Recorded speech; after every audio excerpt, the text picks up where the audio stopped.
అందరికీ నమస్కారం. ధర్మశాస్త్రం ఇంట్లో పేదరికానికి గల ప్రధాన కారణాలు ఇవే.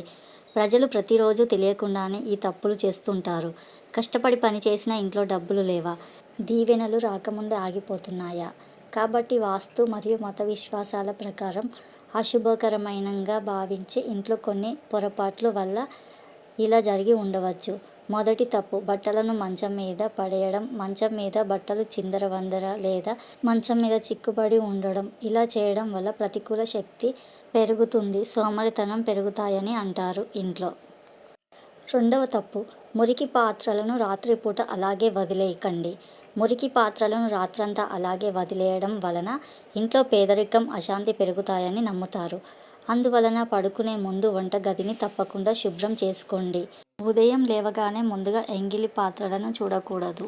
కాబట్టి రాత్రిపూటనే శుభ్రం చేసుకోవడం మంచిది. ధర్మశాస్త్ర విశ్వాసాల ప్రకారం ఇంటిలోని సెల్ఫ్ ఎల్లప్పుడూ శుభ్రంగా, క్రమబద్ధంగా ఉండాలి. సెల్ఫ్ చుట్టూ ఉండే మురికి, మలినాలను సంపద వృద్ధికి దారితీస్తాయని అంటారు. ఎప్పుడు అవి నీట్గా ఉండాలి. నాలుగవ తప్పు, తులసి మొక్క దగ్గర మురికి ఉంచడం. తులసి మొక్కలో ఇతర మొక్కలను పెంచడం లేదా దాని చుట్టూ చెత్తను ఉంచడం అశుభ్రంగా పరిగణించబడుతుంది. తులసి మొక్కను ఎల్లప్పుడూ. ఐదవ తప్పు, గుడి, దేవుని పూజించే రూము, సెల్ఫ్ మరియు ప్రధాన ద్వారం మీద సాలెగోళ్ళు. ఒకవేళ గుడి సెల్ఫ్ మీద, ఇంటి ప్రధాన ద్వారం మీద సాలెగోళ్ళు ఉంటే అలా అయితే వాటిని వెంటనే శుభ్రం చేయాలి. వాస్తు ప్రకారం ఇది శ్రేయస్సుకు ఆటంకాలను మరియు ప్రతికూల శక్తికి సంకేతంగా పరిగణించబడుతుంది. ఎప్పుడు బూజు ఉన్నా తీసేయండి. ఆరవ తప్పు, ఆవులకు కుక్కలకు నిల్వ ఉన్న ఆహారం పెట్టడం. ఆరవ తప్పు. మత విశ్వాసాల ప్రకారం జంతువులకు ఎల్లప్పుడూ తాజా ఆహారాన్ని సమానంగా పెట్టాలి. నిల్వ ఉన్న ఆహారాన్ని ఇవ్వడం అశుభంగా పరిగణించబడుతుంది. ఇది మీకు దోషాన్ని కలుగజేస్తుంది. ఏడవ తప్పు, గృహంలో వ్యర్థాలను పవిత్రమైన నదులలో పారేయడం. ఏ పవిత్ర నదిలోనూ చెత్త వంటి లేదా అపవిత్రమైన వస్తువులను వేయకూడదు.